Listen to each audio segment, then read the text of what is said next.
നമസ്കാരം. എൻ്റെ പേര് ഹരികൃഷ്ണൻ വി. രാത്രി 12-ന് നാട്ടിലേക്കുള്ള ട്രെയിൻ കാത്ത് ഞാൻ സ്റ്റേഷനിൽ ഒറ്റയ്ക്കിരുന്നു. അപ്പോഴാണ് അനൗൺസ്മെന്റ്, പ്ലാറ്റ്ഫോം 3ലേക്കുള്ള ട്രെയിൻ റദ്ദാക്കി. അത് എൻ്റെ ട്രെയിൻ തന്നെ. ഫോൺ സിഗ്നൽ ഇല്ല. അപ്പോൾ പ്ലാറ്റ്ഫോം 2-വിൽ ഒരു പെൺകുട്ടിയെ കണ്ടു. വെളുത്ത സൽവാർ, ശാന്തമായ മുഖം. ഞാൻ ചോദിച്ചു, നിങ്ങളും അടുത്ത ട്രെയിനിനാണോ കാത്തിരിക്കുന്നത്? അവൾ തലയുയർത്തി, അതെ. ട്രെയിൻ വരുമോ?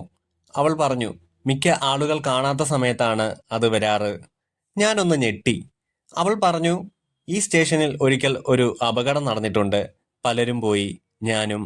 എനിക്ക് ശരീരം തണുത്തുപോയി. പേടിക്കണ്ട, അവൾ പറഞ്ഞു. 12:05-ന് ഇവിടെ നിൽക്കുന്നവർ ട്രെയിനിനൊപ്പം പോകും. നീ ഇപ്പോൾ ഇവിടെ നിന്ന് പോകണം. ദൂരത്ത് നിന്ന് ട്രെയിൻ വരുന്ന സൗണ്ട്. ഞാൻ ഓടി. ഗേറ്റ് കടന്ന നിമിഷം സ്റ്റേഷൻ മുഴുവൻ ഇരുണ്ടു. ഒരു ശബ്ദം മാത്രം, ട്രെയിൻ അറൈവിംഗ്. പിന്നെ നോക്കിയപ്പോൾ അവളില്ല. അവളുടെ സീറ്റിൽ വെറും ഒരു നീല റിബൺ മാത്രം. ഇന്നുവരെ എനിക്ക് മനസ്സിലായിട്ടില്ല, അവൾ ആ അപകടത്തിൽ മരിച്ചവരിൽ ഒരാളാണോ, അല്ലെങ്കിൽ ഇന്ന് അതേ സ്റ്റേഷനിൽ ആരെങ്കിലും രക്ഷിക്കാൻ കാത്തിരിക്കുന്നവളോ.